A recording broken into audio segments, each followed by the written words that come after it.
സിന്ധു നദീജല കരാർ റദ്ദാക്കിയതായി ഇന്ത്യ പ്രഖ്യാപിച്ചത് പാകിസ്ഥാന്റെ ഉറക്കം കെടുത്തി.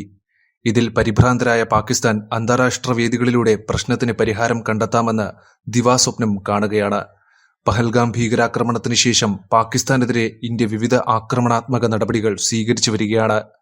ഭീകരതയെ പിന്തുണയ്ക്കുന്നത് തുടരുന്ന പാകിസ്ഥാനെ പാഠം പഠിപ്പിക്കാൻ സിന്ധു നദീജല കരാർ റദ്ദാക്കൽ, അട്ടാരി വാഗ അതിർത്തി അടയ്ക്കൽ തുടങ്ങിയ കടുത്ത നടപടികളാണ് ഇന്ത്യ സ്വീകരിച്ചത്.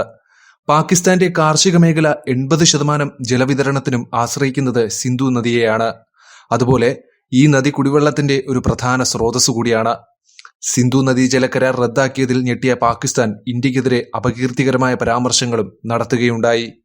അന്താരാഷ്ട്ര വേദികളിൽ ഇന്ത്യക്കെതിരെ നിയമ നടപടി സ്വീകരിക്കാനും പദ്ധതിയുണ്ട്.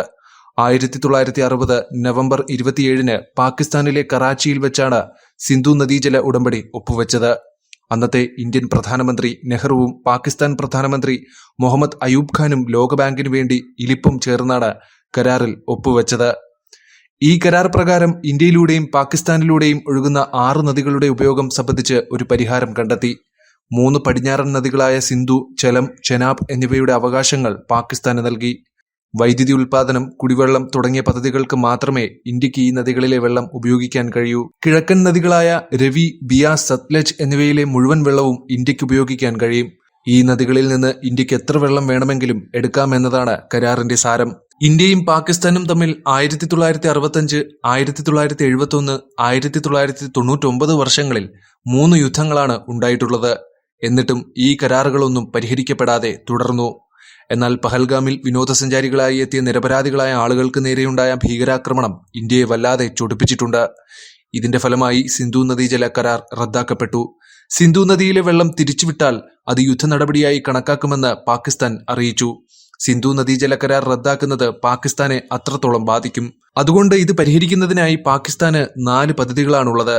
അതായത് സിന്ധു നദീജല കരാറുമായി ബന്ധപ്പെട്ട് തനിക്ക് 3 തരത്തിലുള്ള നിയമപരമായ ഓപ്ഷനുകൾ ഉണ്ടെന്ന് പാകിസ്ഥാൻ നിയമമന്ത്രി അഖിൽ മാലിക് പറഞ്ഞു.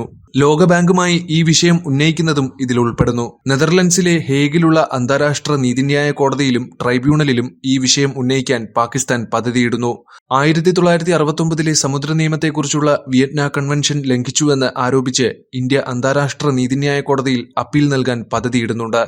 മാത്രമല്ല ഈ വിഷയം ഐക്യരാഷ്ട്രസഭയുടെ സുരക്ഷാ കൗൺസിലിൽ എത്തിക്കാനും പാകിസ്ഥാൻ പദ്ധതിയിടുന്നു. ഇന്ത്യക്കെതിരായ എല്ലാ ഓപ്ഷനുകളും തങ്ങൾ പരിഗണിക്കുന്നുണ്ടെന്നും ഉചിതമായ അന്താരാഷ്ട്ര വേദികളിൽ ഇത് ഉന്നയിക്കുമെന്നും പാകിസ്ഥാൻ നിയമമന്ത്രി പറഞ്ഞു. സിന്ധു നദീജല കരാർ ഏകപക്ഷീയമായി റദ്ദാക്കാൻ കഴിയില്ലെന്നും കരാറിൽ അത്തരമൊരു വ്യവസ്ഥയില്ലെന്നും അദ്ദേഹം പറഞ്ഞു. സിന്ധു നദീജല വിഷയത്തിൽ പാകിസ്ഥാന്റെ ഒരു ശ്രമവും രാജ്യത്തെ സഹായിക്കില്ലെന്ന് പറയപ്പെടുന്നു. അന്താരാഷ്ട്ര നീതിന്യായ കോടതിയുടെ അധികാരപരിധി പൂർണ്ണമായും സംസ്ഥാനങ്ങളുടെ സമ്മതത്തെ അടിസ്ഥാനമാക്കിയുള്ളതാണ്. അതൊരു സാർവത്രിക ബാധ്യതയല്ല. രാജ്യങ്ങൾ അന്താരാഷ്ട്ര കോടതികളെ അംഗീകരിക്കുന്നതായി ഭാഗികമായോ പൂർണ്ണമായോ പ്രഖ്യാപിക്കണം. 2019 സെപ്റ്റംബറിൽ അന്താരാഷ്ട്ര നീതിന്യായ കോടതിയുടെ അധികാരപരിധി നിർബന്ധിതാടിസ്ഥാനത്തിൽ അംഗീകരിക്കുമെന്ന് ഇന്ത്യ പ്രഖ്യാപിച്ചു. വിദേശകാര്യമന്ത്രി എസ് ജയശങ്കർ ഒപ്പിട്ട പ്രഖ്യാപനത്തിൽ അന്താരാഷ്ട്ര നീതിന്യായ കോടതിയുടെ അധികാരപരിധിയിൽ വരാത്ത 13 ഒഴിവാക്കലുകൾ ഇന്ത്യ പട്ടികപ്പെടുത്തിയിട്ടുണ്ട്. അതായത് കോമൺവെൽത്തിലെ അംഗരാജ്യങ്ങൾക്കിടയിൽ ഉണ്ടാകുന്ന തർക്കങ്ങളിൽ അന്താരാഷ്ട്ര നീതിന്യായ കോടതിക്ക് അധികാരപരിധിയില്ല.